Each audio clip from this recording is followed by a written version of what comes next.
नमस्कार, प्रेमिला's रेसिपीमध्ये तुमचं सर्वांचं खूप खूप खूप स्वागत। आज आपल्याला करायची आहे कोथिंबीर वडी। आपण ज्या कोथिंबीरीच्या वड्या नेहमी बनवतो त्याच्यापेक्षा अगदी वेगळ्या ह्या वड्या आहेत। तर त्या अगदी सोप्या आहेत करायला आणि खायला खूप छान लागतात। तर अशा वड्या तुम्ही नैवेद्याच्या ताटामध्ये ठेवण्यासाठी किंवा उपवास सोडण्यासाठी तुम्ही अशा वड्या बनवू शकता, किंवा कोणी पाहुणे येणार असतील तरी सुद्धा ह्या वड्या तुम्ही बनवू शकता, किंवा नाश्त्यासाठी सुद्धा बनवू शकता। तर आता त्या वड्या करण्यासाठी आपण लगेचच किचन मध्ये जाऊयात। त्याच्या आधी जर तुम्हाला माझ्या रेसिपीज बघायला आवडत असतील तर जास्तीत जास्त लाईक, शेअर आणि कमेंट सुद्धा करा। आणि जे कोणी माझ्या रेसिपीज नव्याने बघत असतील त्यांनी सुद्धा माझ्या चॅनेलला जरूर सबस्क्राईब पण करा। तर आता आपण वेळ न घालवता लगेचच रेसिपीला सुरुवात करूया। आता कोथिंबीर वडीसाठी काय काय साहित्य घेतलंय ते बघूया। 1 वाटी बेसन पीठ घेतलंय, त्याच वाटीने 1 वाटी मी कोथिंबीर घेतली। पानं कोथिंबीरीची निवडली।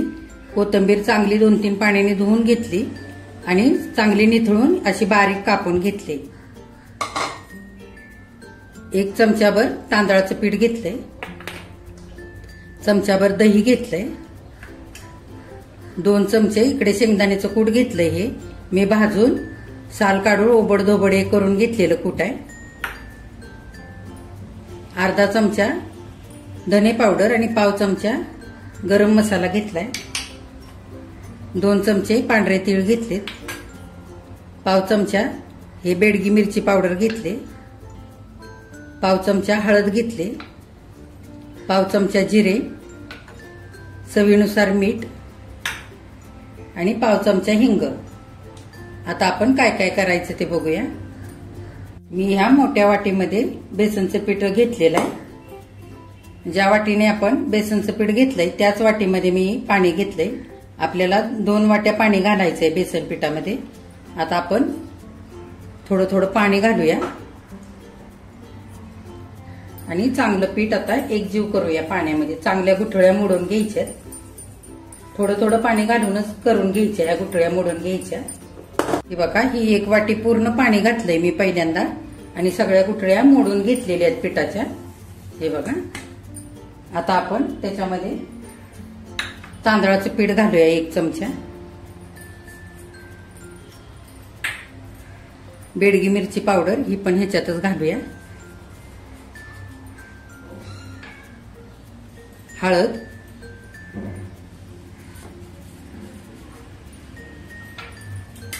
आणि चमचाभर दही,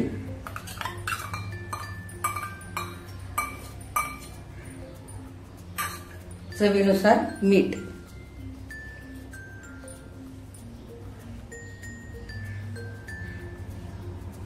आणि आता हे पुन्हा एकदा एकजीव करून घेऊ सगळं। आता हे दुसरी वाटी घेतलेली पाण्याची, त्याच्यातलं थोडं थोडं पाणी घालूया आणि पुन्हा चांगलं एकजीव करून घेऊया।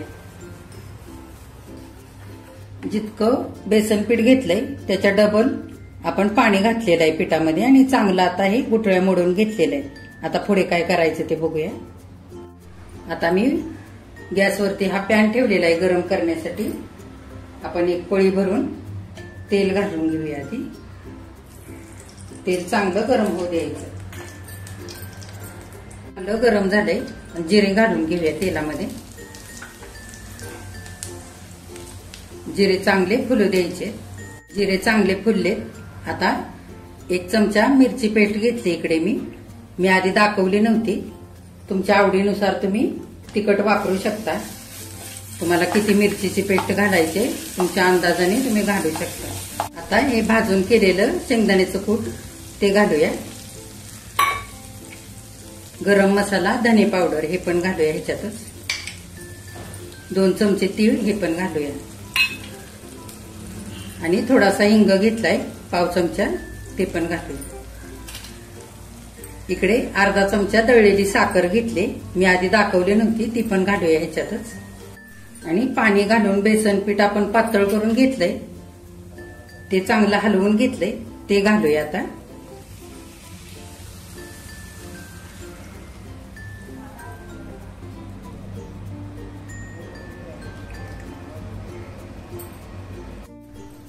आता बारीक गॅस करायचा आणि चांगलं आता हे पीठ एकसारखं हलवून घ्यायचं. आता हे पीठ आपल्याला हळूहळू आता घट्ट करून घ्यायचंय. बारीक गॅसवरतीच करायचं म्हणजे खाली जास्त चिकटणार नाही.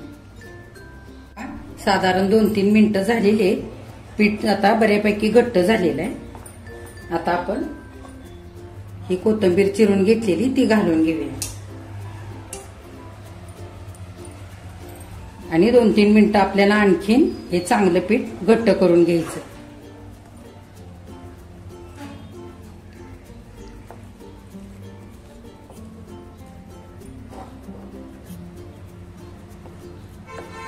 वडी थापण्यासाठी हे मी असं किनारीचं ताट घेतलेलं आहे. आता आपण त्या ताटाला तेल लावून घेऊया. याच्यापेक्षा उंच किनारीचं तुमच्याकडे असेल तरी तुम्ही ते घेऊ शकता. ही अशी शिजवून केलेल्या पिठाची वडी खूप छान लागते. आपण ह्या पिठामध्ये दही आणि तांदळाचं पीठ घातलंय. दह्यामुळे आतून छान मऊ होते ही वडी आणि वरून छान कुरकुरीत होते तांदळाच्या पिठामुळे. आपण त्याच्यामध्ये शेंगदाणे घातले ओबडधोबड करून, तीळ घातले, त्याची चव खूप छान लागते वडीला आणि बाकीचे मसाले. ही वडी इतकी मस्त लागते ना खायला. तुम्ही ह्या पद्धतीने एकदा वडी करून बघा. आता आपण 1 मिनिटभर आणखी चांगलं हे पीठ परतवून घेऊया. थोडंसं आणखी घट्ट करून घ्यायचं. हे बघा आता वडीचं पीठ तयार झालेलं आहे शिजून. पॅन पासून सगळं मोकळं झालेलं आहे आणि असा गोळा तयार व्हायला लागलाय. ह्याच पद्धतीने पीठ शिजायला पाहिजे. जर पीठ कमी शिजलं तर वड्या तळताना सगळ्या तेलामध्ये वितळतात. जर तुम्हाला वाटलं की पाणी कमी पडतंय तर तुम्ही गरम पाणी घालून चांगलं हे पीठ ह्याच पद्धतीने शिजवून घ्या. हे बघा असं शिजायला पाहिजे पीठ. हे बघा कलता उभा राहतोय म्हणजे समजायचं की पीठ चांगलं शिजलेलं आहे. आता आपण गॅस बंद करूया आणि पीठ आपल्याला हे थापून घ्यायचंय. आता तेल लावलेल्या ताटामध्ये हे पीठ शिजलेलं आपण काढून घेऊया. हे गरम असताना थापून घ्यायचं. एकसारखं करून घेऊया. आता हे बघा पीठ मी चांगलं ताटामध्ये पसरवून घेतलंय. थोडासा पाण्याचा हात घेऊया आणि छान असं थापून घेऊया हाताने, म्हणजे पीठ एकसारखं थापलं जातं.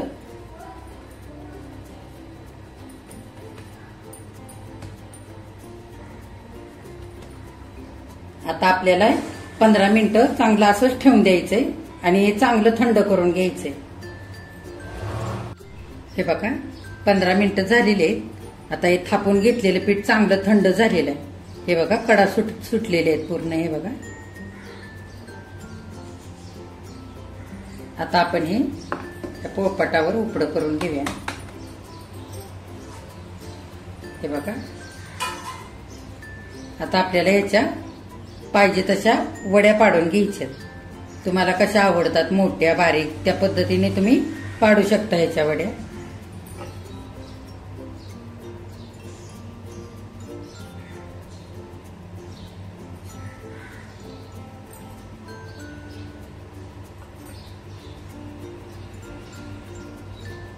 सगळ्या वड्या आता पाडून झालेल्या आहेत. आपण काढून बघूया. हे बघा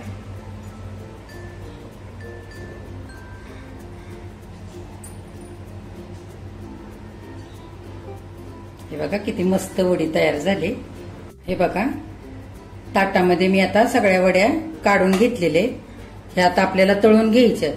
ह्या शालो फ्राय सुद्धा करू शकतो. ह्या वड्या छान होतात तशा पण. तर ह्या वडीला मी लसूण नाही घातलेला. आज आहे श्रावणातला पहिला सोमवार. मी देवाच्या नैवेद्यासाठी ह्या वड्या केलेल्या आहेत.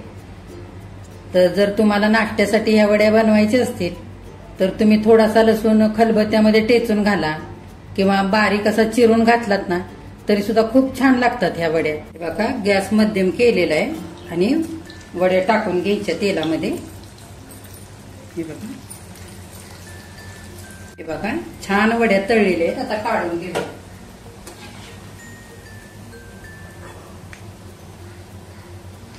हे बघा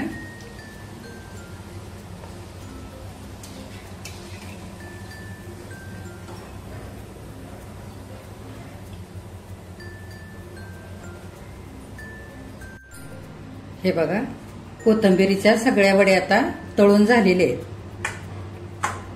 बघा मी तुम्हाला एक दाखवते तोडून.